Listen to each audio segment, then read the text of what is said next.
दिनांक 18/1/26 को सुबह लगभग 9 बजे हमारे यहाँ पे एक सूचना आई थी थाना लाइन बाजार क्षेत्र में खलीलपुर ग्राम में आकाश भास्कर नाम का व्यक्ति है। उसने सूचना दी कि मेरे भाई सूरज भास्कर को कोई सुबह 4 बजे आकर के मारपीट करके गया है और उसके पैर का पंजा काट दिया गया है। इस संबंध में सूचना प्राप्त होने पर थाना पुलिस द्वारा तत्काल कार्रवाई करते हुए हत्या के प्रयास का मुकदमा दर्ज किया गया था और उसके बाद से हमने अपनी विवेचना शुरू की थी। इस दौरान पीड़ित को उपचार के लिए पहले सदर हॉस्पिटल, इसके बाद BHU ट्रॉमा सेंटर और वर्तमान में पार्थ हॉस्पिटल जौनपुर में इलाज प्राप्ति हो रही है और पीड़ित की अब हालत स्टेबल है। इस दौरान जो हमने विवेचना की और हमने पाया, पहले जिन व्यक्तियों पर पूछताछ करने और जिन व्यक्तियों पर आरोप लगाया जा रहा था उन सभी से पूछताछ इत्यादि करने पर हमें प्राप्त हुआ कि किसी बाहरी व्यक्ति की इसमें संलिप्तता नहीं है। इस चीज़ को कॉरोबोरेट करने के लिए हमने इलेक्ट्रॉनिक एविडेंस इकट्ठा किया, CDR, टावर डंप और जो BTS एनालिसिस किया। उसके आधार पे जो हमारी विवेचना में निकल के आया कि यहाँ किसी अन्य व्यक्ति का आवागमन हुआ ही नहीं।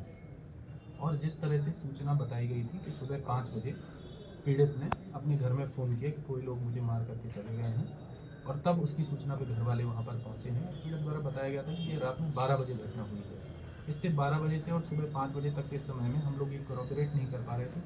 यदि व्यक्ति 12 बजे से और 5 बजे तक पैर कटा हुआ पड़ा रहेगा तो उस दौरान ब्लड लॉस की वजह से अनकॉन्शियस भी हो सकता है इत्यादि अनेक तरह की संभावनाएं थी जो हम लोग एक्सप्लोर कर रहे थे।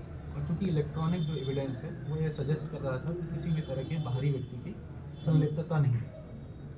इसके दौरान जो हमारी विवेचना हमने इसको ढूंढी, आसपास खेतों को ढूंढा गया तो कुछ एनास्थीसिया वाले इंजेक्शंस, सिरिंजेस इत्यादि का मिलना हुआ, जिससे हमारे विवेचना में और इजाफा हुआ। इसके बाद पीड़ित के परिवार वालों से और पूछताछ करने पर जानकारी मिली कि पीड़ित MBBS की तैयारी कर रहा था और कहीं ना कहीं उसमें एडमिशन नहीं हो पाने के कारण मानसिक अवस्था भी ठीक नहीं थी और कहीं ना कहीं निराश था। और जो पीड़ित के CDR को एनालिसिस करने पर जिन लोगों से पीड़ित की बात होती थी, इसमें उसकी एक प्रेमिका का निकल कर आना प्राप्त हुआ। उससे बातचीत करने पर प्राप्त हुआ कि पीड़ित अक्टूबर में BHU गया था और अपने डिसेबिलिटी सर्टिफिकेट के संबंध में जो उसे प्राप्त नहीं हुआ था। इसके बाद और दस्तावेजों और अन्य एविडेंसेस को इकट्ठा करने पर हमें एक पीड़ित का नोट मिला। पीड़ित अपनी डायरी में लिखता रहता था, जिसमें उसने एम्प्यूटेशन के बारे में लिखा कि मैं 2026 में MBBS की सीट प्राप्त करके रहूँगा डिफरेंट मीन्स से, और इसमें एम्प्यूटेशन का भी जिक्र है जिस तरह की चीज़ सामने आई है। तो अभी तक की तमाम विवेचना में आप लोगों को अवगत कराना है कि किसी बाहरी व्यक्ति की संलिप्तता इसमें नहीं पाई गई है।